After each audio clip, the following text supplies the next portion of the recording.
Hey, Chicago, Thursday, April 9th, a brand new Colt Cabana and Friends Watching Bad Wrestling comedy show live at the Fizz Bar. Tickets at coltcabana.com. First come, first serve. Hope to see you there. But for now, enjoy the show. This is The Art of Wrestling with professional wrestler Colt Cabana.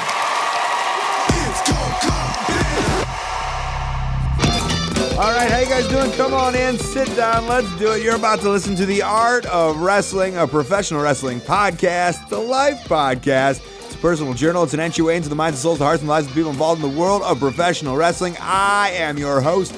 My name is Colt Cabana. I am a guy with a goddamn brand new microphone that better sounds so much better. I put a lot of money into this thing. I'm also a guy who loves snow. I love shitloads of snow. Sorry, Roddy Piper, who I just went on his podcast and he told me not to swear, but I have been involved in a shitload of snow, Roddy Piper. I'm also, most importantly, a professional wrestler. And I am sitting here live in the studio apartment in Chicago, Illinois. Before we go any further, this is a fan-supported and listener-supported podcast. It's supported by people just like you. We give it to you free of charge every single Thursday. ColtCabana.com, SoundCloud, iTunes, wherever you get your podcasts from. A couple great ways to support, rate, review, and subscribe on iTunes. Tell a friend via social media. If you got a couple of bucks in your old pocket, head on over to ColtMerch.com, DigitalColt.com. T-shirts, buttons, and pictures, posters, DVDs, digital downloads. If you're a bigger dude, I also got some stuff over at ProWrestlingTees.com/ColtCabana. Great ways to support. Keep it up. You're a great person. You're a great human being. Congratulations. You're a great human being. I love you. I like you. I like you a lot. All right, Cody Diener is on the show. I do have a brand new microphone. You know, a lot of people always ask me what kind of microphone and equipment I use. I think this is a Shure SBM something or other. I don't know. It's very expensive, and I shelled out the money because you guys are supporting, and that's something I should do, right? I should put some money back into the show, of course. Why not? And that I have done. I think this is the ones they have in professional recording studios. I have it in my professional recording studio. I can't do that more than once, so I'm not even going to pretend to do it. I'm excited, so good. Hopefully that comes out. I do have some stuff to talk about. I was in a shitload of snow. I will talk about that. Last week was the live show from Miami, so I didn't really get to talk about the week before when I was in Winnipeg. And then I was also this week at Dreamwave. Booker T was there, and I went up and I shook Booker T's hand. Because, after I did it, I said, hey, don't want any of that handshake heat, to which, I don't know, I think he was okay with it, but I like the idea that maybe I got some heat off of that, because before, Young Bucks got the old heat from not shaking his hand, and maybe that's a thing now where you overshake Booker T's hand, and that's how you get heat. I'm not looking for any trouble, but I am a supporter. He's fine, whatever. But I'm a supporter of the Young Bucks. I think they're great. I love the fact that also he made that stink and then let it be known the Young Bucks are the greatest tag team on the face of the earth. Don't want to kiss their ass too much. Don't want to overplay them. Also, listen, if you have a Bullet Club rip-off T-shirt and you're an independent wrestler, stop doing that. I mean, you can do whatever you want, but come on, man. Let's not rip off our own people. It's just, the unoriginality. It seeps right through, but that's okay. That's okay. Smiles. We're doing this with smiles and happy faces and positive energy. Cody Diener, you want to talk about positive energy or a good outlook, trying to make things happen? Cody Diener, some of you guys, if you do remember, would probably be from TNA, where he was ODB's lover. So he is a guy who has been on national television, but he's still trying to make it. He's still trying to make it happen. He's been in the game a long, long time. He's a Renaissance man. He's a survivor. He's a guy who is in a minivan, and that's when I knew this guy was a guy who maybe, do you guys remember the movie I Like to Hurt People? I think Marty and I did commentary. I know Marty and I did commentary over it for $5 Wrestling Movies. I feel he would have fit in perfectly in the movie I Like to Hurt People. He's got a minivan. He's got a family. He's trekking along on the roads of Canada, the Toronto region, but all over the world. And we get into it. We get into his journey, his struggles, and where he sees wrestling going forward. And the back half of this conversation gets real fun, almost to the point where I think it'd be fun to have him back on it and kind of dissect that kind of stuff a little more. But it's fun to learn a little bit about him, learn about who he is, and it's fun to get inside his head. So Cody Diener, I think you'll really enjoy that. This is one of my favorite ones. I really enjoyed this chat after talking to Cody. I told him that. But I'm going to share one story. I'm going to share one story with you, and then we'll be on our way, because I was in a blizzard, Chicago blizzard. It came down hard. I came back from Winnipeg on a Sunday morning, and I was to fly out Sunday night, and I had gigs Monday through Thursday. I'm not going to tell you exactly what they are, but good gigs, good paying gigs. I'm not going to get into it. Now I'm making you want to know, but maybe you'll pick it up, maybe not. Just know it's a good paying gig Monday through Thursday. I'm flying out Sunday night, and I got to get there. If I don't, it's like a lot of money per day. If I don't make it Monday, I'm missing out on that money per day. Sunday night, 8 o'clock, flight canceled. I'm bummed. Super bummed. They said you're not going to get out till Tuesday night. It's coming down hard. Coming down so hard. I think eventually we got 19 inches of snow. So it's about 4:30. I'm in my studio and sitting there I'm sitting there in my chair, and I see that it's the 8 o'clock is canceled. I'm super bummed. I give a call to the United counter, and they said, the 8 o'clock's canceled. Snow is coming down like crazy. You've seen some of my pictures on Instagram. He said, the 8's canceled, but there's a 6 o'clock you could make. It's 4:30. The train takes me about an hour to get there.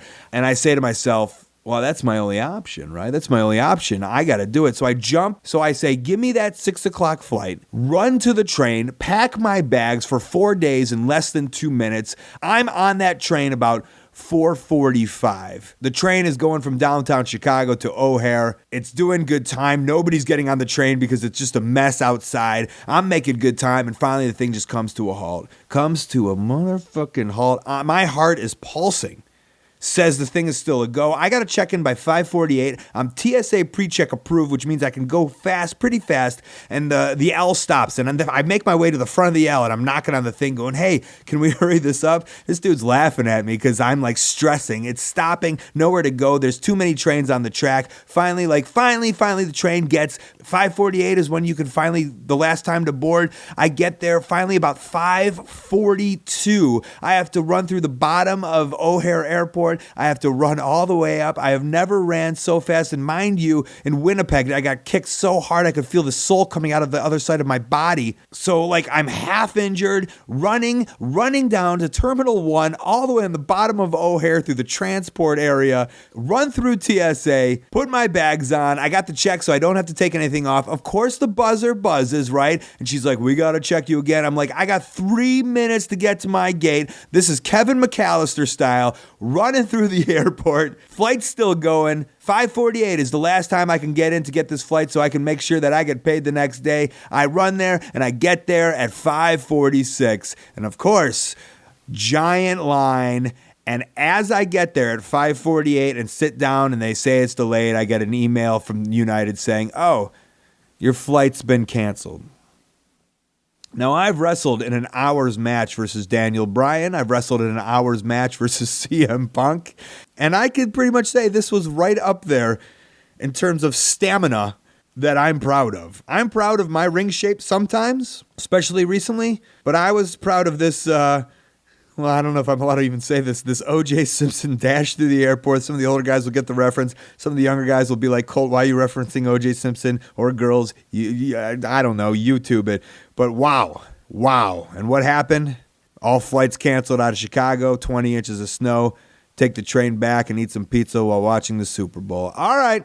Took a flight out the next morning, made it there, lost the big payday for that day. But I'm okay with that. Money isn't everything. Oh, but it would have been so good. It would have been so good to have that money. Oh, my God. That money would have been so good. It would have been so perfect. Think of the Subway I could have bought. Song of the Week this week is brought to you by Percy. It's a free app that delivers incredible treadmill workouts straight to your iPhone. This is for the wrestlers out there. This is for the athletes out there. Anyone looking to get in shape who kind of hates being on the treadmill but knows you kind of have to be on the treadmill. Cardio sucks, guys. It's boring. Nobody likes it. Over the years, I've done some weird shit to try to get past the cardio boredom. I remember bringing my giant DVD player, my portable DVD player, when that was a thing, to Bally's in the mid-2000s and watching hours of World of Sport wrestling. This is like the newest way to help. You select your level and it basically walks and talks you through a workout like your own personal trainer in your back pocket or your Percy. Yeah? You get it?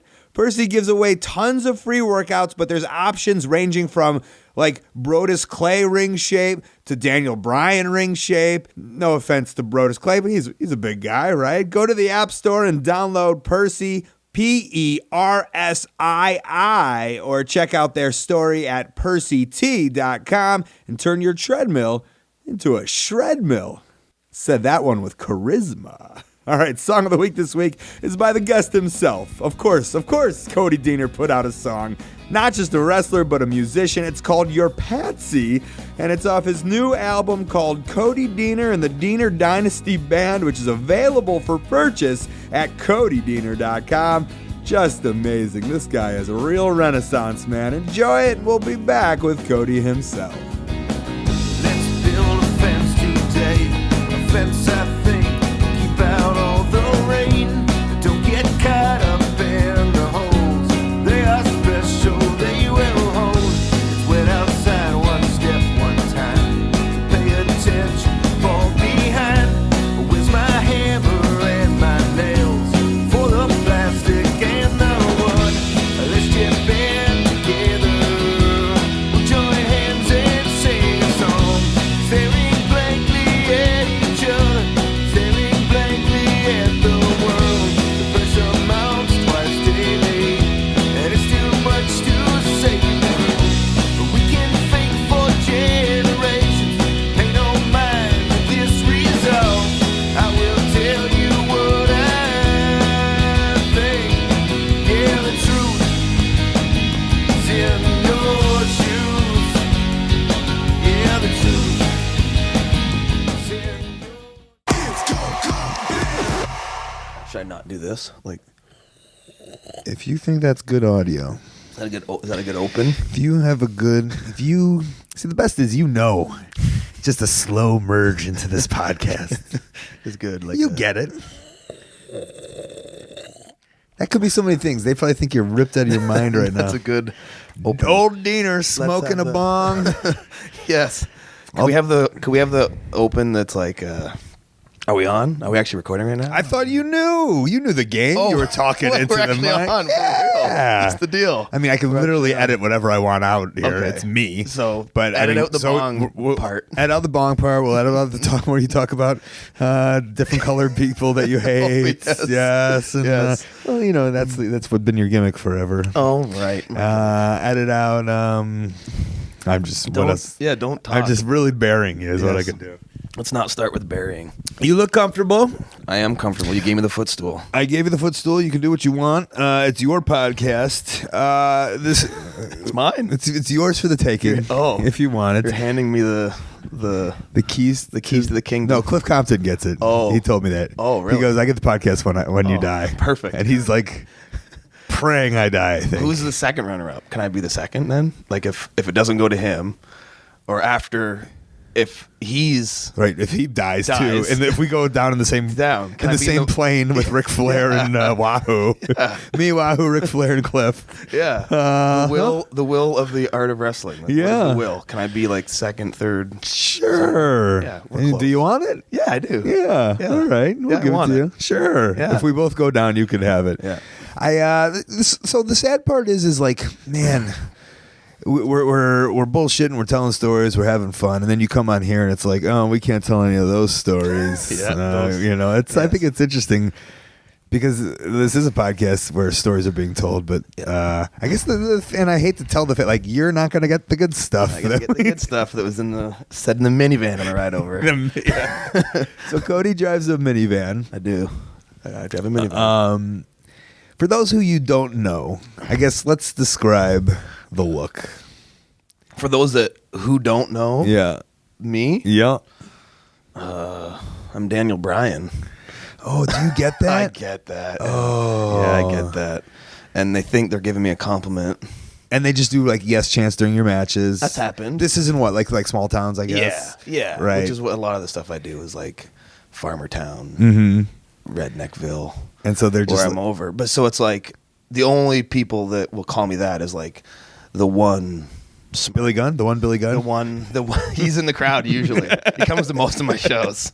He's a real true supporter. Yeah, he does. But he only comes to call you Daniel Bryan. Yes, Yeah. yes. I And he don't- starts the yes chant. Right, I don't blame him. I'm always so mad at Billy Gunn for doing that. Oh, Billy. Oh, Billy. Only the one though, not ass But man. it's just like the one or two people that are like smart marks, if you want to use that term. Oh. that will do that. See, I would have thought it would have been different. I thought it would have been just like Bob and Joe Walmart, as they say, and be like, "You look like Brian." They will. They will Daniel say Bryan." yes. They will say that, but they won't start the yes chant. Okay. They'll just, yeah, get him, rip his head off. See, Like, you're- they're just the. You're that. such a small town wrestler guy that some people would go with it.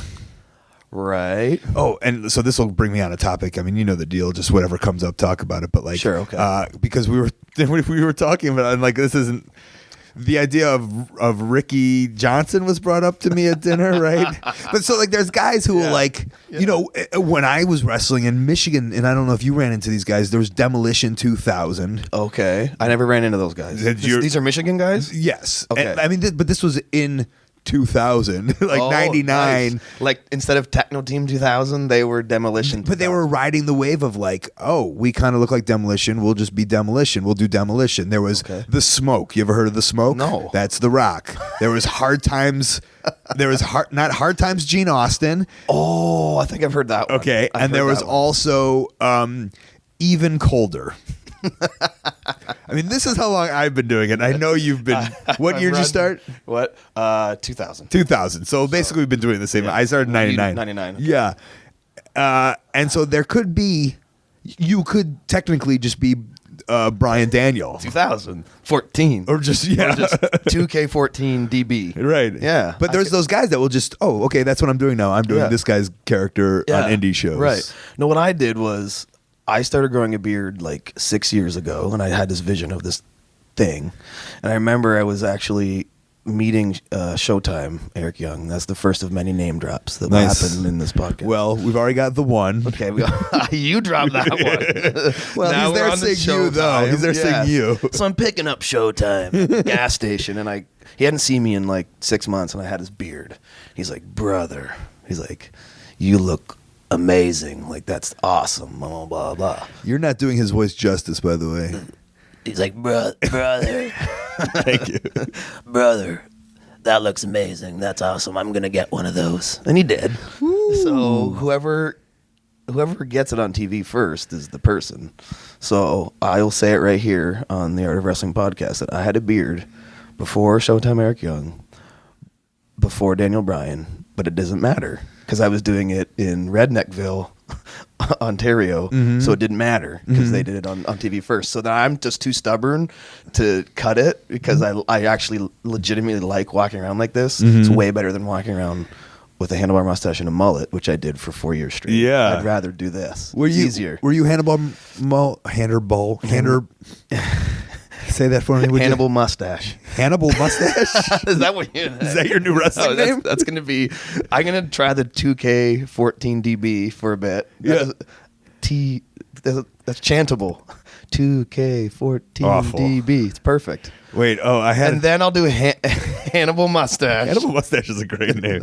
Were you doing Handlebar Mustache Man in TNA? Yes, I was. Okay, I was so this handlebar- look wasn't. This look wasn't TNA. No, it wasn't. And I guess I kind of want to go into it. We'll go into all the stuff though, but like, Sure, okay. That's it. That's that you had this like TV look. Yeah. So let's talk about that. Okay. Wait. Well, hold on. Let's go back. So you were never on any shows with guys who were doing like fake WWE gimmicks or anything like that. Not technically. There's some guys that are doing it right now. There's like a million Road Warriors out there. I'm doing Really? shows with Road Warrior guys. Like, yeah, there's guys. Oh, doing their that. names be Yeah. not them specifically, but like There's a guy. I'll say his name. His name's Rage. He was Road Warrior Rage. Road Warrior Rage. and got a scathing like message from Road Warrior Animal. Like, you're not doing that anymore. Right. And this guy's like a sweetheart and actually said okay and stopped doing it. Like instead of being he's that's like nice of and him. I think he's probably pretty happy. He got a message from Roadway. That's all I ever wanted. That's all I ever really wanted. That's like those guys who berate people on Twitter. All they ever want is them to sit, like block them. Like I did it. Yes, he did it. But he's a great guy, so he did. But there's guys doing it. It's I do like I do carny tours. They're like Dixon shows in Ontario where we'll just do loops of carnivals. I'm just doing all these carny shows. So yeah, let's have a road warrior. Let's have a demolition. Let's have. Is that a thing? So you go carnival to carnival? Yeah. Who's promoting that? A local guy. I've been wrestling for him for 10 years. Jay McDonald. He's done shows for. I've been wrestling for 10 years. It's his carnival? No, he's hooked up with like the Carter Shows is a carnival group. Okay. Who he sold his shows to Carter Shows. Wow. So it's like now when they Carter Shows, who are carnies, Of course. have a show, you get a wrestling show included in the package. So they sell it to towns, like you get the tilt-a-whirl, you get That's the dream. You get the Ferris wheel, and you get a wrestling show. So take me through that. I'm still going to get into this TNA thing because it's on my mind. Yeah. If I had a pen and paper, I'd write it down. But Sure. so take me. Fuck! Now I lost my fucking train of thought. Let's just go to TNA and we'll come back. No. I have this. I have this. This is my show. It's the worst. All right. It's That was the my worst. show. You said it was. Oh, yeah, show. this is At your the beginning. show. It's my show. I'll dictate this. So you go from town to town. Is it like a tour? Is there tricks? Are you selling merchandise there? Oh, yeah. So you're playing the carny role. Is there carny tricks going on in this town? In these carnivals? Like, what do you mean by carny tricks? Well, 'Cause it's a there's throwback. lot. Well, the carnival is obviously a fucking trick. Like the Yeah. ball in the basket. Oh yeah, that ain't going in. I did that whole gimmick a couple years ago. I was the carny Cody Diener. That's actually how I started my gimmick. Okay. Yeah, I would do Because you were in this world. Yeah, it was just an idea I had. Like, we're doing carny shows anyways. I'll be the carny. So it actually, I got this idea from doing carnies, and I said, okay, I'll try it on a non-carny show. So the first time I did it was just a regular wrestling show, and I'm like, I'm the carny, Cody Diener, and there's no, the carnival hasn't come through town in a while, so I'm bringing the carnival to you, and I come out like big baby face and shaking hands like over the top, and then I say, I've invented a game. I'll have a kid. You can come in and play this game. This is great. And then the game, I invented it, and it's called Throw the Ball in the Bucket. And all you got to do is throw the ball in the bucket 3 times, and you win a prize. And I pull out a big prize, and and the way I'm going to decide who gets to come in the ring is whoever screams the loudest. And kids just start going bananas, like crazy. And I told the promoter, I'm only going to do this if I can actually pick a real kid. We're not going to do a plant. I'm going to pick a real kid, and we'll see how this goes. So kids are going crazy, and I'm like, I can't pick like a 4-year-old girl because she'll cry. I can't pick like a 12-year-old kid because he'll get mad and try to attack me. And then I can't. I'm just gonna have to let the 12-year-old attack me until security jumps. Right. So I'll pick a good even range. I'll pick like an 8-year-old. So I pick an 8-year-old boy, and he comes in and he throws it in. He actually missed the first one. I'm like, I'll give you a redo. Like that one didn't count. That was practice. So he's standing literally from me and you away, like 2.5 feet. He throws the ball in the bucket once, throws the ball in the bucket twice, goes to throw it the third time, and I pull the bucket away. And I go, you suck. You're a loser. Like, it's because you're from insert carny town here. Mm-hmm. And the first time I did it, the kid started to cry. And I'm like, so then and then his parents were really upset. And the babyface comes out and to save the day. It's a formula. Yeah, so the babyface comes out and saves the day and beats me up. But during the match, that father tried to get in the ring and attack me. Oh yeah, these are the shows. Yes, I've been attacked. But this is a special kind of person, no? This father? He wasn't. Do you mean special kind of person or special? I mean, like, listen, he's not like a city folk. Yeah, but I don't he's. know. I mean, he's. He's creating children. Yeah, more than I could say. Yeah, he's creating. He's doing better at life than I am. He's planting a seed and creating children and bringing them to events. But Like, getting rednecky himself for a very lack of a better word. like rednecky, Yeah, but okay. not like rednecky, like walking out of the bush and coming down to the ring. Like I've done those shows where they're literally coming out of a forest to come to the, like all of a sudden the bush people are just coming out and coming towards the ring. I saw a video, and this is what reminds me. You must have done. I saw a video with you on YouTube doing this with Sergeant Slaughter. No, oh yes, right? Yes, and that's yes, I did that with Sarge. Yeah, so it started on just doing that, and it started growing and getting a good reputation. And then a guy, the Ballpark Brawl guy, booked me, and it's like it's Sarge. It's his birthday, so we're gonna do a show, and you're gonna do the ball in the bucket deal, and then Sarge will come and save the day. And okay, so we did it in a stadium, and so it got reaction, right? Yeah, it got. I watched it, but it also like that's one of those cool things where it's like, these guys, they come to these shows, the older folks, and like they probably nobody's really memorable, especially you. So not like you at the time didn't have like a TV run or anything. I don't think. Yet. No, I didn't know. And then I can only imagine that has to leave an impression on Sergeant Slaughter, right? Yeah. Like he's got to be calling up like fucking, I don't know. Give me a good one. Who's that guy who he feuded with? I forget. Don't tweet me, fuckers.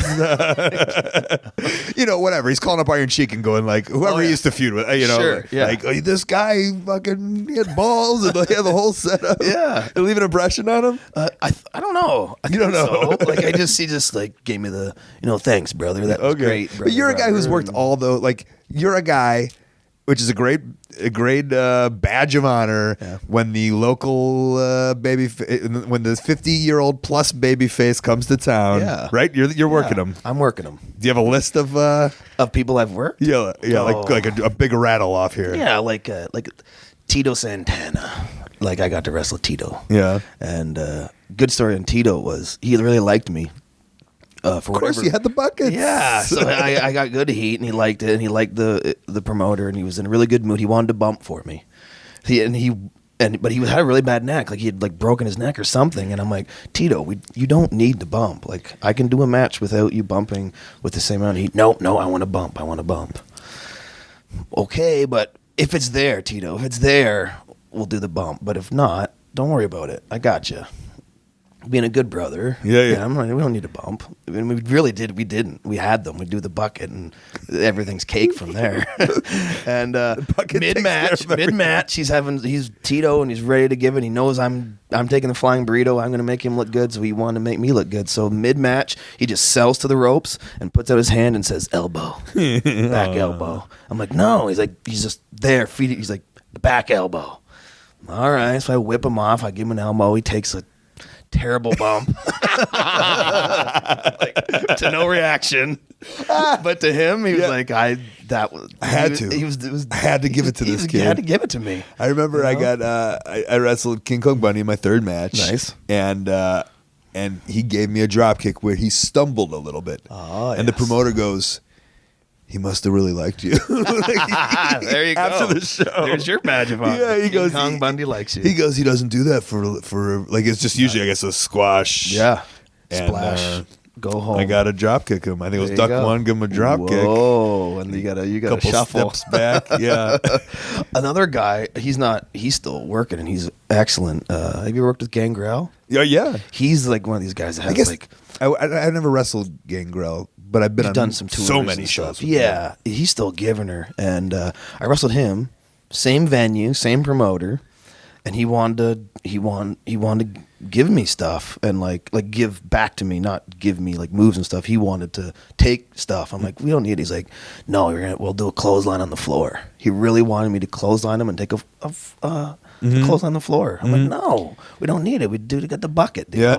We're good. It all goes back to the bucket. It comes back to the bucket. We got it. We're good. We got our heat. And like, no, he was adamant that I give him a clothes on the floor. He's still one of those that he's sweating every match. Yeah. Tatanka's the same way. Yeah, Tatanka's just giving her, man. Tatanka's doing the 40 minutes every night. Yeah, it's awesome. It's so awesome. It's so awesome. So I'm like, okay. So I do it, and his immediately like his sciatic starts acting up. Oh, he's doing like yoga stretches on the floor. He can't move. I'm like, we didn't need that. We had the bucket. It is. See, that's one of those like in my mind's.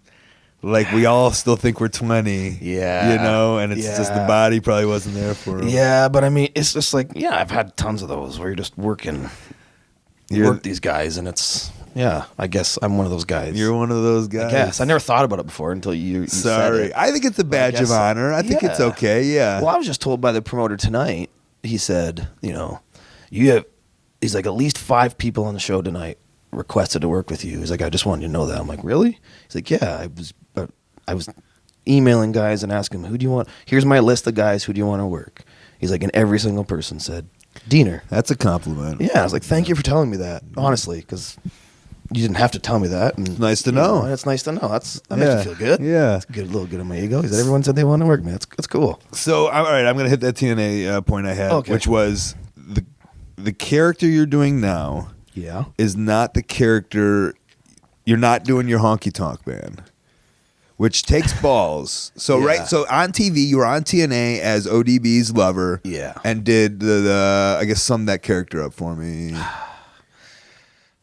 ODB's mullet, mullet, trailer park, doofus. Okay, Trailer Park Boys were popular at that point. Yeah, maybe? but not in the States. Yeah, I don't think they had made it into the States yet. Was that the influence for the character? One of them.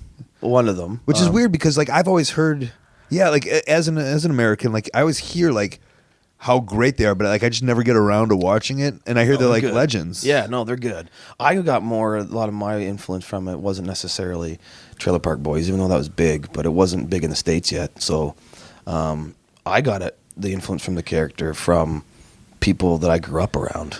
Okay. Yeah, I come from like a small little trailer park town that's like population 50 people like all year round, but in the summer the population is like 1,500 because there's 3 trailer parks that are empty in the winter. Obviously, it's trailers, but in the summer they all come and live in their trailers. What's the town called? Port Bruce, Ontario. Hey, we're gonna summer in Port Bruce. Port Bruce. It's just this little. It's in the middle of nowhere. Well, where are they at during the winter? I don't know. Elsewhere. In an igloo? What like?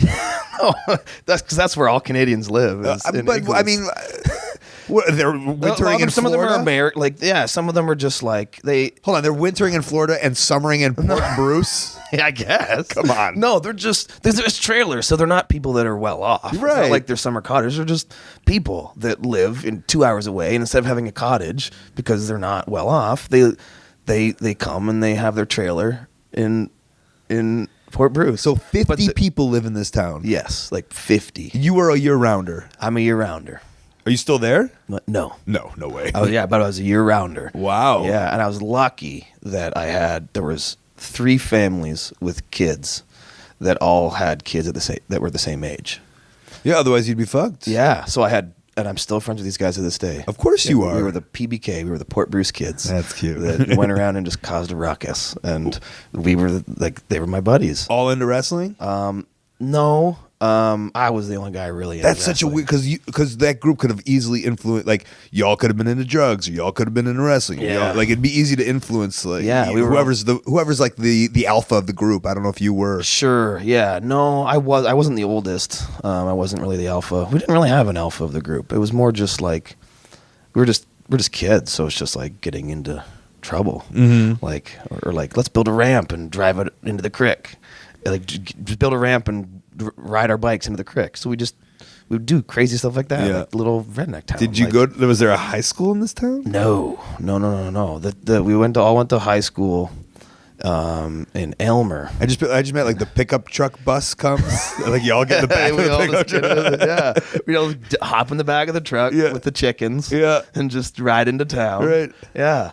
No, it was there was a high school that was actually a large high school, 1,400 people, but it was like the hub where all the kids from the small redneck towns would come into this one town to go to high school because all the small little redneck towns aren't going to have. So where'd you go to get like? Is there just one local? Because when I did these towns in Newfoundland, I kind of it's just like there's one shop. Yes. Is that how it is? Yeah, mine was small. There was not one shop. There's not a traffic light. There was only where I grew up. There was 2 stop signs and more than 2 intersections. Like there was intersections where you just decide whether you want to stop or not. Like that's how small town it is. Like we had a general store, but that actually closed down about 15 years ago. So there's no general store. The only thing is there is like a burger stand, so that when the 1,500 people show up in the summer, they can buy their burgers. Have you been? Do you remember going the first time to like a big town? Like I could only imagine like going to New York City, being where you're, you know. Yeah, I remember going into town like to go to the mall or go to going to McDonald's. With But what about a family outing. Chicago or a Toronto? Yeah, I don't remember that. I remember going to Florida on a family trip. Okay. And that was just mind-boggling. And imagine. Yeah. I don't even know what you would do. Yeah, it was just, I don't even actually remember Florida itself. I just remember the drive to Florida. You know, I think we everyone's drove. done Yeah, that, we yeah. drove. It was weird in the minivan, and we just drove, and being like this small town kid, and just, whoa, look at those lights. Yeah. Like it was just crazy. That Yeah, it was drove me. awesome. Yeah. So how did you? So I guess how did you get into wrestling from being in a small town? So you said right. So the character was based off of those guys that you lived with. Yeah. I guess how do you make the move from a 50 town into wrestling? Yeah. Well, I lived in this small town until my parents divorced, which was like 5th grade. Way to bring this thing down, man. Yeah. Way to go. Yeah. Real So bummer. then my dad stayed in Port Bruce, and my mom moved to Elmer, which was the town that had the high school, which was a little bit still a small redneck town where people would drive to prom on a tractor. Like people, instead of a limo, we'd go on a tractor. And this is Canada, to the town. for Yes. those of you who don't know. Yes.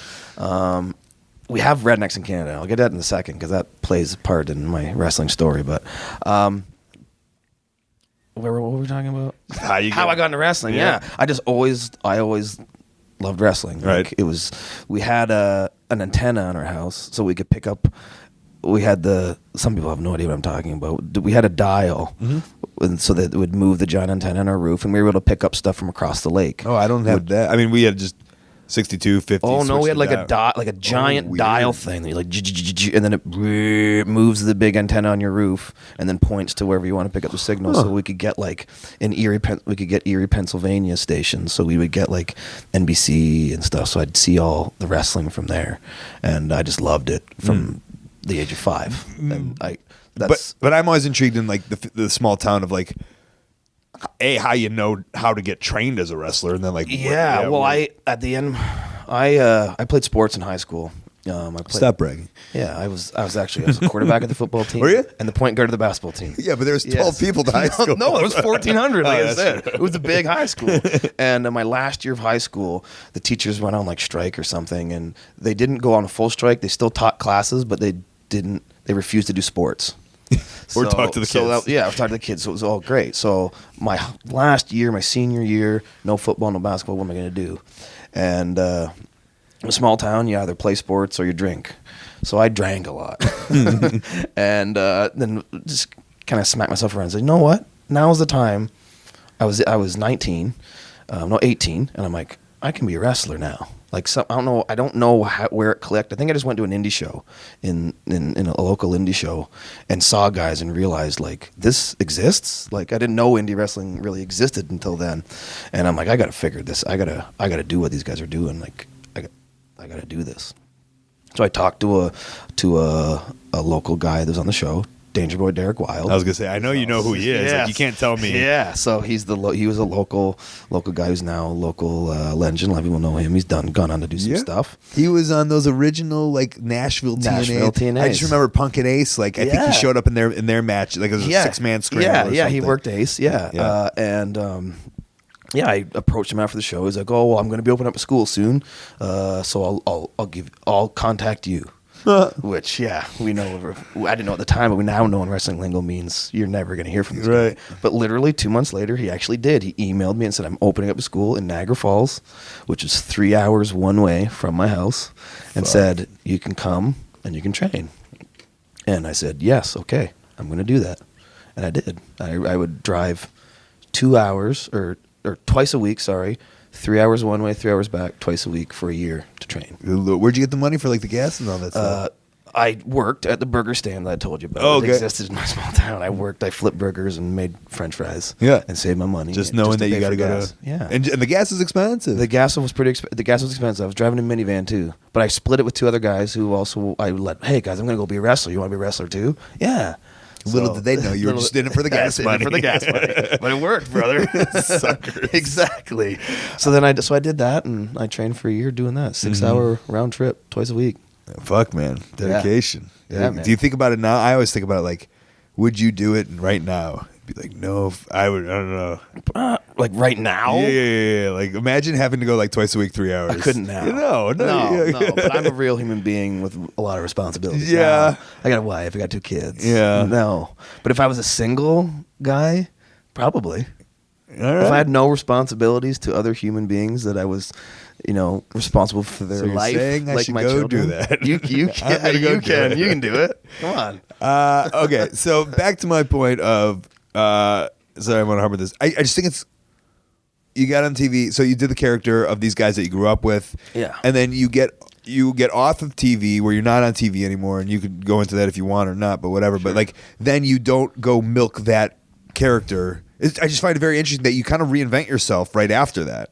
Yeah. As this now, dare I say, what were those fuckers' names, right?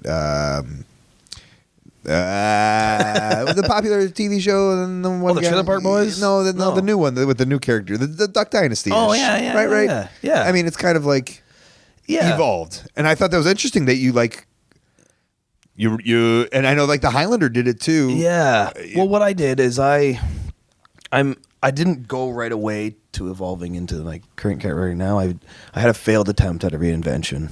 Ooh, what was that? Yeah, I decided I'm gonna use the Sons of Anarchy thing and go off that look. Because when I got released from TNA, I sat down with Vince Russo and he said, "Look, brother, we just got nothing for you right now, but Bro, don't give me that. Right. Give me how he said it. Yeah, bro. Like, look, bro. It's just what you're selling. They're not buying right now, bro. And we're gonna Hogan's coming in. There's not gonna be a spot for you anymore, bro. But At least he was honest, huh? yeah. And so I appreciate that. And he talked to me for 30 minutes and said, "You gotta just pick what's hot right now. You gotta pick what's hot.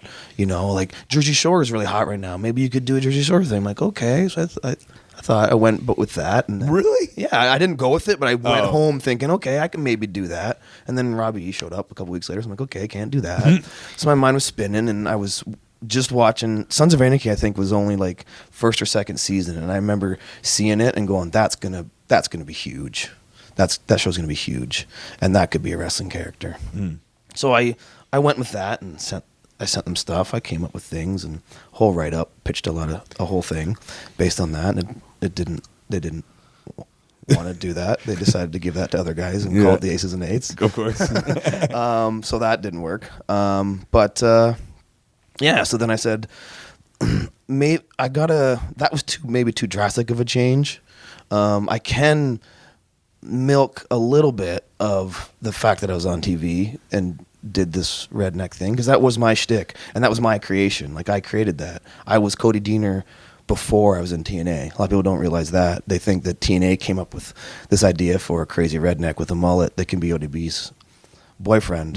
Mm-hmm. I had that. I was doing that for 3 years before I got signed. And who was someone? I don't remember, but someone was intricate, and I know in like seeing you and being like, "Hey, you're perfect." Do you have somebody that you were like, "This guy kind of owe this guy"? Not owe this guy, but Well, like, was it Demore? Maybe like someone saying Demore helped. He put in a word. It was Jeff Jarrett and Dutch Mantel both loved the character, and I was flying to Nashville. This was before I did the Diener gimmick. I was trying to get a job with TNA and flew myself to Nashville and did some stuff with them when they were in the barn there in Nashville. Yeah, the fairgrounds, The fairground deal. Yeah. like all of us have. Yeah. And then I would go down every summer to hang out with Showtime and just get my face seen and mingle and do the whole deal, right?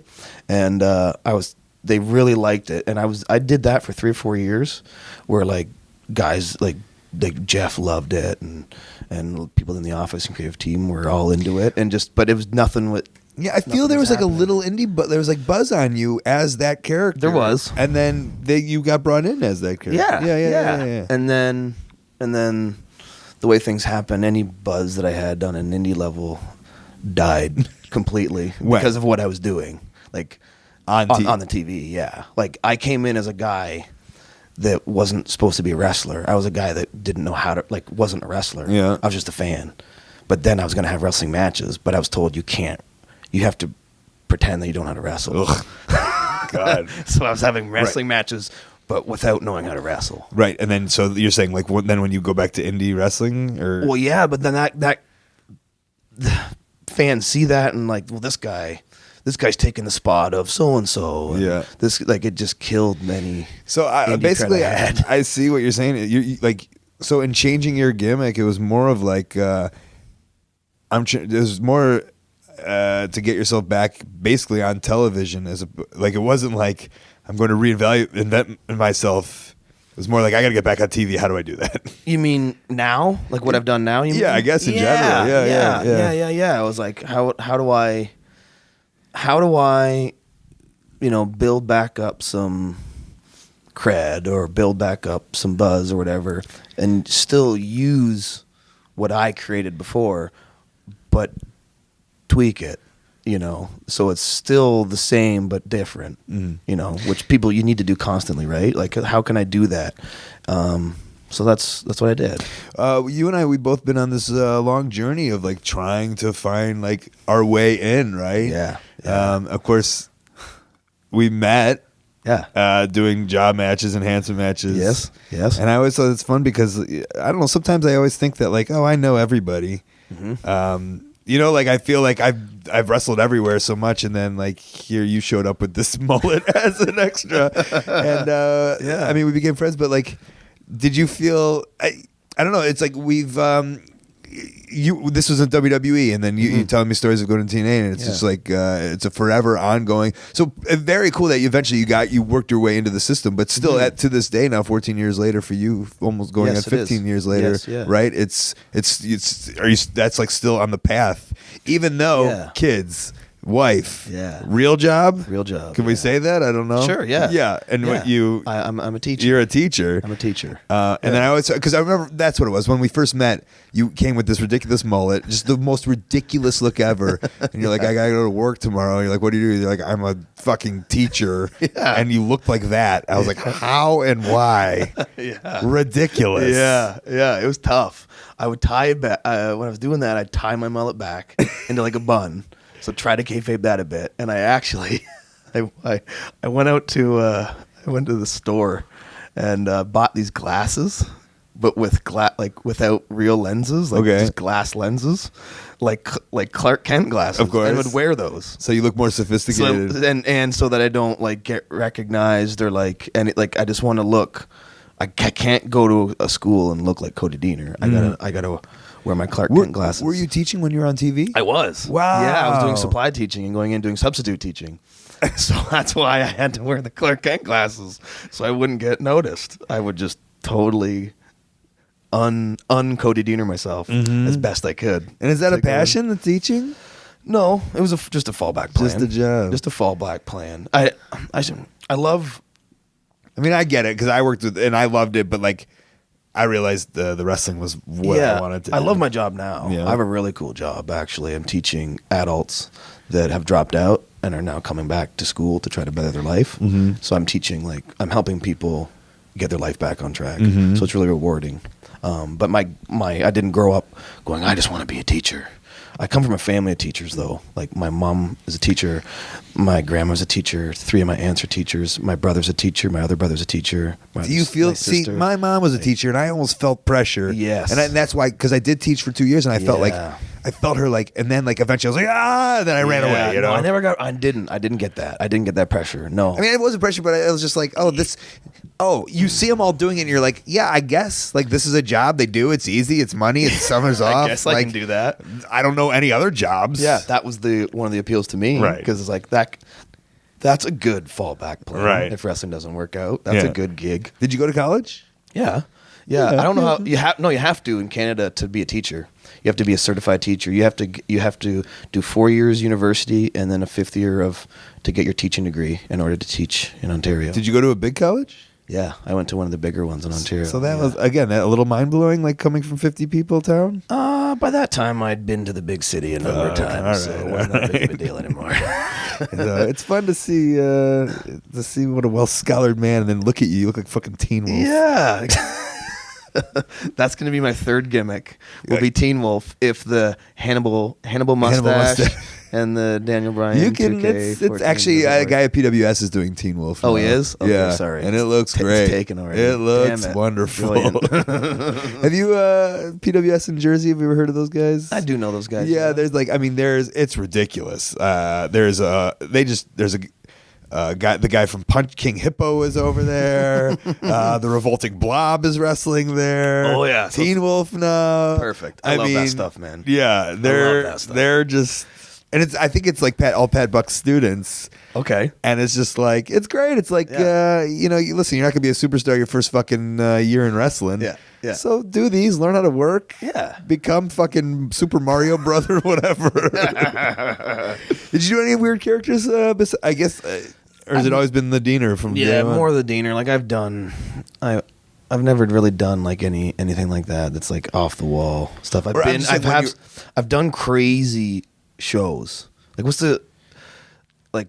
the craziest show you've ever been on? Like in what aspect?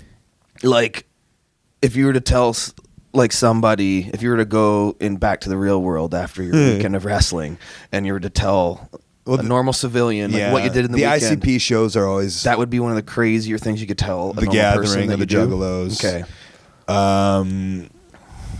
God, I've done some stuff in the like parking lots, right? Okay. I don't know if that counts as crazy. Okay. I did a 3-hour steel cage battle royal where we were all blindfolded. The match was 3 hours? Yes. It was 3 hours. Who's the asshole promoter? And I'm sorry, asshole promoter, but you have to. Actually, the promoter was you? the same guy that runs the Carney shows. Oh, there it is. Okay, I had this hookup. But it's even better because this match was funded by the Canadian government. Come on. Because your government fucking funds the weirdest shit, man. So they're this just guy throwing got money at everybody. Yeah, it was an artistic grant. This was at an art festival. Was it Crazy Steve because he's blind? No, but Okay. was he in it? He might have been in it. He was the captain. He didn't need the blindfold. Did not. He just wore saran wrap over his eyes. Yes. No one understood except for us. We thought it was hilarious. Crazy. Oh, yeah. He's on TV. But, right? Yeah. This guy had applied. It was not the promoter, but this other guy applied for this grant because he was an art student or something, and he was obviously in the Battle Royal too. He was going over. Well, come on. So it was That's a like given. it was downtown Toronto in a subway station. We set up the ring, and it was packed. Like 600 people that didn't leave for the entire 3 hours. Come on. I swear to God. I'm like, this is going to be going into, I'm like, this is going to be the worst thing ever. Like, Where do you change? In the upper level of the subway. There was like a stairs that came down into the ring. So we're not talking about the restaurant here, folks. Right? No, we're Okay. talking about a legit subway and station like this. And I love the idea of curtaining off of a fucking section of the subway station to change and we a come dressing down. room. So the entrances, because there's 30 guys or something. We all had the first hour was just entrances. And it's not like Royal. I hope it's going down the escalator like WrestleMania 3. Yeah, and it's not Royal Rumble Star where like every 5 minutes someone comes down. It's Battle Royal, so we're gonna wait in the ring together until they ring the bell. So the first hour was just entrances. Not the first hour, 40 minutes. No, legit hour. But how many people are in a ring? You can't fit that many people in a ring. Oh yeah, it was 30 people. Oh, 30 people. Yeah, so we have however that turns out. We all have 3 minutes to do. Or wait, no, sorry, 30 to 60 minutes. Each guy has 2 minutes Okay. to do an entrance. So All right. everybody does an entrance, takes 2 minutes. Okay. And the next guy comes on. His music plays for 2 minutes. And then the first hour was just entrances. And the next 2 hours was the most ridiculous debacle of all time because Did you bring snacks? I should have. No, I just caught up with life with Brody Lee. I just put him in a sleeper hold and sat in the corner and we just cut up on life. We just talked Unbelievable. for like 30 minutes. Unbelievable. In a sleeper. But I told the promoter, I said, okay, you got to go and get the material that like they put on lucha masks that you can see through. Like it's got to be the see-through things. Like yeah. Of course, No. we show up. No, it's legit blindfolds. So we were all legitimately blindfolded for 3 hours wrestling in a steel cage. That was art. That was art. Art in the funded subway. by the Canadian government. That's ridiculous. So I've just That's stuff like that. ridiculous. You can't trade those experiences for anything in the world. That's the kind of crazy. I did a blindfold match for. I don't know if I told this story. I was wrestling a guy named Dan Lawrence. It was for Dreamwave Wrestling. Okay. And in what every wrestler watching the match probably thought was the easiest fucking match. Like, look at Colt stealing money again. We did like the wool things over our head. Yeah. Okay. Like Rick Martel and Jake the Snake. Oh yeah, right? yeah. But like, they weren't breathable. So Oh god. you know what I'm saying? So like, Oh, yeah. I'm doing I couldn't absolutely handle that. nothing. Yeah. But I couldn't breathe, and all of a sudden, like I was suffocating. Oh, yeah. And I'm literally doing fuck all on the ring. Yeah, Nothing. no but way. I'm almost dying, and I remember like Yeah. getting lightheaded, and like Yep. after the match, I took it right off. But like I almost died in that shitty match. Like it was a great match. Like it really was fun and funny, and we had good. It was good fun for the fucking show. But I almost died putting a fucking. You almost handed the podcast over to Cliff Collins. Yeah. You were really close. Had he been in the match with me, my opponent, it would have been yours. Yes. So sad. Yes. Well, I mean, I guess this is coming to a conclusion. Really? Yeah. I mean, let's hit Oh, some dude. points that we're missing. I don't even know what we're talking. I mean, so the idea of that, like, yeah, like I guess there's a goal of television or becoming a star, or I mean, you live the carny life of a wrestler. Let's not forget. Let's not give that away. Like, Sure. I'm still doing that, man. I'm still giving her. I'm still. Yeah. The passion's still there. But I mean, tonight on the show, you literally.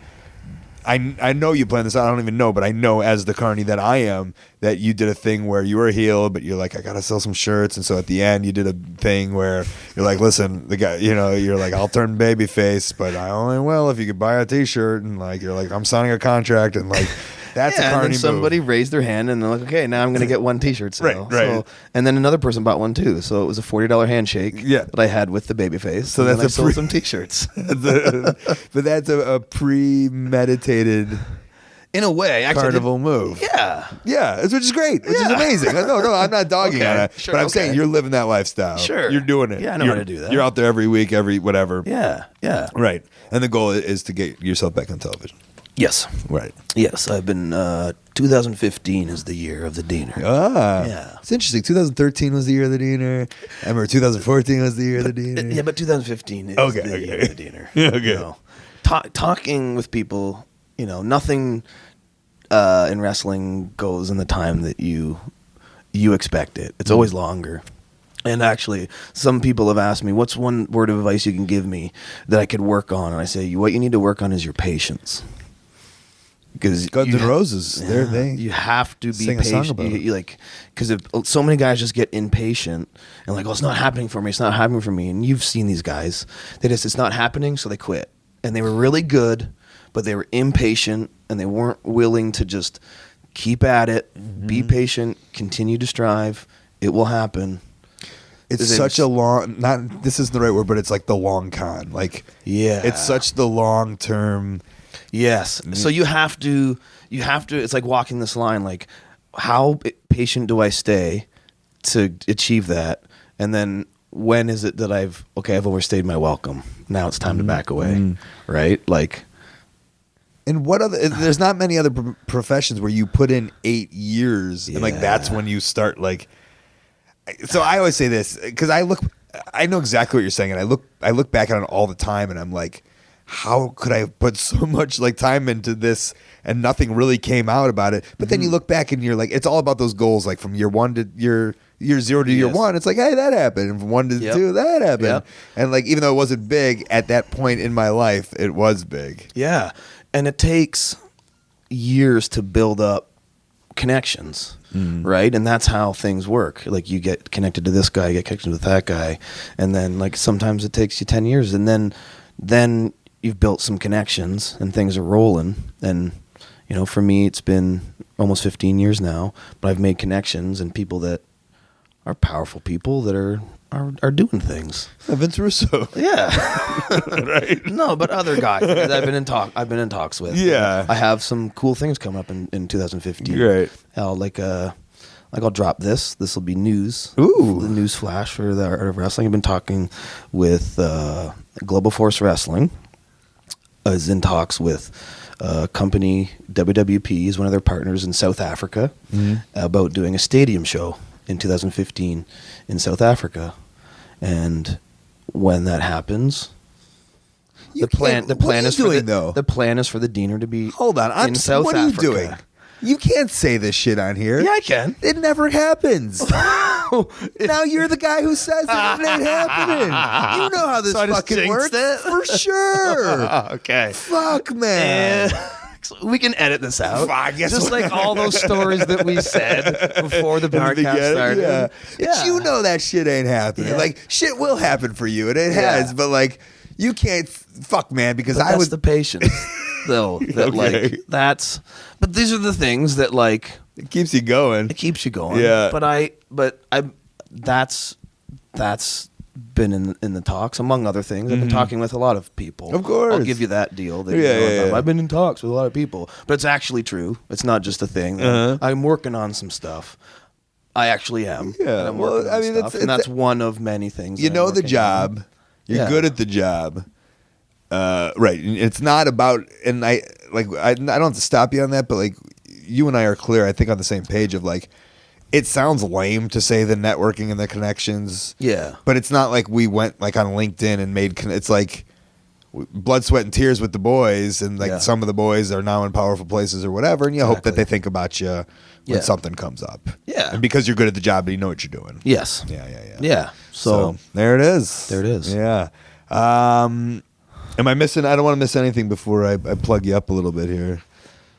in terms of what? I don't know. What we want to talk about? No, but I mean- was hoping this was going to be one of those like deep philosophical podcasts. Well, that's what I'm where we saying. could get into like the philosophy of the business, and we just told stories about that's all mullets it is. and mustaches and. Do you have a deep Trailer philosophy? park. Is there something missing? Is there something artistic? No, like we could have got it. Like I have so many theories and views on the business and where I think things are headed, and I analyze everything. Like I'm very cerebral about that. Like I'm always watching, and I'm hyper aware of everything. So I'm constantly analyzing and seeing. Okay, I see where this is going. I see where that's going. There's no Son of Anarchy guy. Ooh, Yeah, there's I no- see where this is going. Yeah, this is going to be big, and it is Yeah. big. So I'm constantly looking for those things and seeing where things are going. Do you see big changes, or are you looking at little minute changes, minuscule changes? You mean for me or for the wrestling For business? the wrestling industry? I guess I'm kind of intrigued when you say that. Yeah. I actually see the wrestling business starting to return almost to like a territorial thing. Like everyone's always thinking like, oh, if we could only be back to the way the territories were. I see it actually coming back to that in a way, because there's guys like yourself on the indies making a living. And when me and you were doing dark matches in the WWE back in 2004, there was not a lot of guys, if any, there was no indie guys making a living. A living. Like a living in 2004. It was just ex-WWE guys making a living. Right. There wasn't just, you're an indie guy and you're making a decent living. Yeah. Right? I'm trying to think, but you're probably right. You know, so Chris it was, Daniels is always like, maybe, but right? So it was always just the end game. I mean, for me at that time was just the only option is the WWE. Like being an indie wrestler and actually making a living doing that doesn't exist. See, we were talking about it earlier, and you were like, that's why you always were, instead of trying to be an indie wrestler. But see, Yeah. for me, it was like, I guess that's, and I'm glad you're hitting on this. I guess why I probably always will have my roots in indie wrestling is at 6 years in, when I quit my real job and I was ready, or maybe 5 years in and ready to pursue wrestling full time, Which is tough. But Wow. I was making $800 a month wrestling maybe, Yeah. but I was single, I could live on it, I could do Yeah. it, and I was like, I could do this for the rest of my life, $800, that's fine. And that's why like the end game wasn't WWE necessarily. It was just like, if I can live like this for the rest of my life, I'm in. Yeah. Indie wrestling is fine with me. Right. Yeah. No, I never. to me, it wasn't. I didn't even consider that. Maybe I was making $800 a month. I don't know. I never sat down and calculated. See, Maybe I always was. did. Yeah, See, I was always writing everything down. I do that now, but I never did that then. It was because I wasn't even.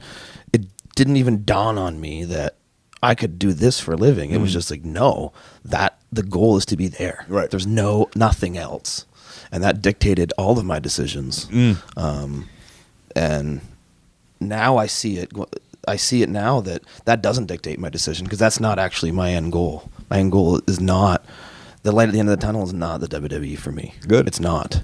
It's right now. It's actually to what can I do that can be a commercial for Cody Deaner that can help me make a living in wrestling, right? Like, what commercial can I be in that's gonna help promote my brand that I can bring to the world of indie wrestling.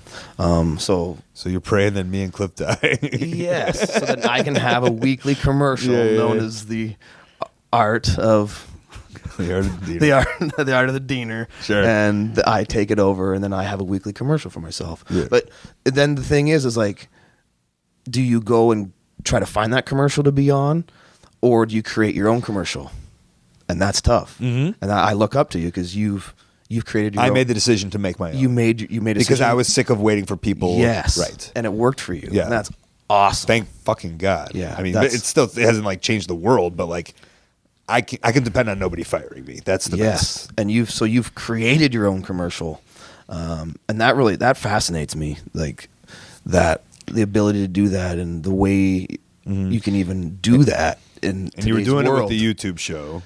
Yeah, it's part of my Right. I mean, I can see you're trying. Like, I get it. Yeah. And a lot of that's inspired from you and other people. Like, honestly, I'm not. Yeah. Just, like. No, just I mean, blowing but smoke. that's the Like, point. It's like, you know what? Let's create my. I'll try to create my own, and it might not get a lot of eyes on it, like right now, but it has some of the right eyes on it. And if I do get a commercial elsewhere, then that content's sitting there that will draw people to the brand, and then they'll get it more, and they're like, oh, okay.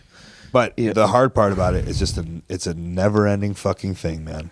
You know what I'm saying? It never, like, because that goes to that, and then you got that to that, and then it's just like it's forever. And like you're always making content, always doing shit. Like you assume like, oh, okay, I'll start this podcast, and then in 3 years someone will just be throwing money at me to do nothing. But like no, like it's. Have you seen the movie Please Subscribe? Yes, I just watched it. I just watched it too last night. John Thorne of AIW recommended it to me. Yeah, Yes. so I watched that, and it was fascinating. Yeah.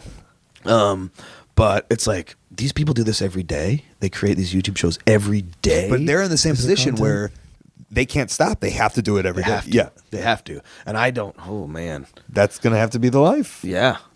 But if you can get over, I don't know where it happens, like when it's all of a sudden kind of clicks, where it's like, okay, I can do this now. I can commit the time to this now because I'm making a living. Right. But if once you start, I feel like, okay, you can do it. It can be nonstop because now it is my job. Yeah. But the once, tough once is, you stop, someone else takes that spot and you're not remembered anymore. You know what I'm saying? If I stop, like, people might be like, oh, Colt's podcast, hey, look, it's pretty big. But like, the minute I stop doing this, like, I'll be forgotten. You know, like, at least in the sense scare of you? Very scary. It's very scary, Yeah. but that's why I keep on it. You know, Yeah. that's why I'm not stopping, or I'm always moving forward, progressing, and it's gonna get to that till I'm fucking 65 and I'm ready to stop all of it. You know, Right. sadly, So which is scary.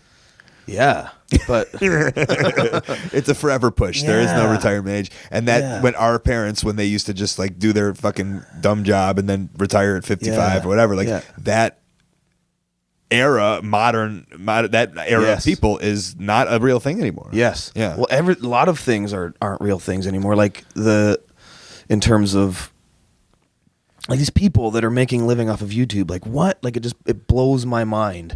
But I don't. That's a thing. Which never was a thing. It never was a thing. It's a thing, and people are doing it. It's gonna change wrestling. Like wrestling is gonna take that route. I don't know how, Right. But it's happening right now. Yeah. We're in this midst right now of the business. It's changing. It's people are getting their content and watching it in different ways. WWE Network's trying to stay ahead of the curve, but things are changing, and it's changing drastically. And I want to be a part of it. Yeah. I don't want to be that guy that just looks at it and goes, screw that, back in my day, we didn't do that. I Right. made my VHS and sent out promoters and did the carny circuit. Like, no, I'm going to be involved. I'm going to evolve with it, and I want to be a part of that. Well, I I hope- don't see where that roller coaster is going to head, but I'm going to be on that coaster. I love it. Yeah, and I hope you pick your right spot, man. Like, it's a gamble. Like, It is. Yeah, you got to pick the right one there. You know, like, luckily, I mean, right, I was on the podcast in 2010, and like I saw the forward trend, and I saw no one in wrestling doing it. But like, there's guys who picked a different avenue, and it didn't click. You know, so Yeah. yeah. I mean, but best of luck to you, man. Like, that's that's a great view and a great way to look at it, and I think it's cool as shit. And like, I hope it all hits. Yeah, I do too. Yeah. Yeah. Tell me your stuff. Twitter, Yeah. at Cody Diener. YouTube, official Cody Diener. I don't have Facebook. I don't have Instagram. Should I? You have a webpage? I have CodyDiener.com. And That's that my leads hub. to everything. And that leads right? to everything. I think that's important as the hub. Yeah. Yeah. So I didn't have that until just this year. I've been wrestling for 15 years and never had a You website. never had a website? I did back in like 2001 but somebody else did it for me. Yeah. Because you need to be a rocket science to be able to create a website. And Now now you can. I did jump it. on So Squarespace, make I one. do it myself. Yeah, I as you run it should. all myself. Right. All my content's mine. Because you're the only one that cares about you the most. Exactly. So Yeah. I create it. It's all mine. So CodyDiener.com is the central hub, and you can find me on Twitter, YouTube, everything. And you're My selling merch. shirts on there and stuff. Selling shirts on there and selling my merch. Yeah. Doing it. I'll leave. Oh, That's how you support. that's how you can support me and the ever living dream of Cody Diener. And what's the catchphrase these days? Still giver. Just give her. Just giver, man. And- And that's what I'm doing. It's like actually it's a way of life. Colt. To give her. I'm just a giver. Just pedal to the metal. Just got to keep going. Yet have that patience that I was talking about. I love it. I love that we got deep here at the end. I love it. Yeah, that was my goal. I love it. Thank you, buddy. Thanks, man. All right, Cody Diener, like I said, I think easy to dive into more of that. CodyDiener.com, and this is a guy, like me, who needs support, I guess. I need your support, of course. No contract, trying to do things, trying to make things happen, and that's Cody on his journey, and a great one, and I'm glad we could help document it. All right, before we get out of here, let's get into some plugs and... Upcoming events. All right, the best way that you can support ColtMerch.com and DigitalColt.com. I got a Twitter and an Instagram at Colt Cabana. I have a very public email, ColtWrestling@gmail.com. ColtCabana.com is my website. There I got a P.O. box. I love getting snail mail. You can send me something cool. Here's some cool gifts that I've gotten recently. Some rando from Tennessee sent me 2 WCW Goldberg car air fresheners. I like that. The guys at GearAddix.com sent me some lavalier mics that I could use on my iPhone. I'm going to use those. Thank you. Got some swag from Mike at PoolDog.com. Not much of a pool shark, but I'm not afraid to wear a beanie. And James Musselwhite sent me his published photos from UK wrestlers that are just amazing. Please go look at his Facebook /Portrait of a Wrestler. And real gorgeous work. I'm not afraid to say gorgeous because it's gorgeous work. Also, I got a Facebook /AOW podcast and Colt Cabana upcoming this Sunday. I'm going to be in London, England, February 15th, RevolutionProWrestling.com at York Hall. Come check it out. Friday, February 20th, Cleveland, Ohio, AIWrestling.com. Grado is joining me. Dennis Stamp is joining me. So many great people are coming to Cleveland. I dare you to join me. Saturday, February 21st. Speaking of great people, I'll be in Rahway, New Jersey. I'm going to be wrestling New Japan's Jushin Thunder Liger, the legend. I'm very excited for that. ProWrestlingSyndicate.com. February 27th through March 1st, Indianapolis, Indiana. CultureShockCon.com. Thursday, March 5th, Halifax, Nova Scotia, Canada. WrestleCenter.com. Friday, I'm going to be there. But also Saturday, I'm wrestling and doing a live podcast March 7th, Boston, Massachusetts, Boston Pro Wrestling Marathon.com. Friday, March 13th, Houston, Texas, Lone Star Wrestling.com. Saturday, March 14th, Baltimore, Maryland, MarylandWrestling.com. Sunday, March 15th, Denver, Colorado, Facebook /Lucha Libre Laughs. Saturday and Sunday, March 21st and 22nd, Cardiff, Wales. filmandcomiccon.cardiff.com. And then Mania Weekend, I'm going to be all over the place. Got a couple of comedy gigs lined up, but mainly come check me out at WrestleCon.com. I will be there Friday and Saturday, late night Saturday night, wrestling Saturday night, signing autographs, meeting you. I hope that you guys are coming from all over the world to come say hi to me during that fun weekend. Always one of my favorites and most busiest weekends in the year. I'm excited for that. I'm excited for this show to come to an end. I thank you at home for listening. You have a lot of choices these days, and I appreciate you sticking with me in this fun journey of our wrestling world. That didn't even make sense. I'm just saying words now. Thanks to Cody Diener for coming on the show. Thanks to Cable Guy Jeff and Stu Stone, Kid Russell, and Matt Jenkins on the music. Thanks to Dane Miller for the tech help. Thanks to our sponsors, highspots.com. Hundreds of full-length titles available to download, plus all the $5 wrestling titles. AMA knee pads, Freight Train documentary. Go get a ring from highspots.com.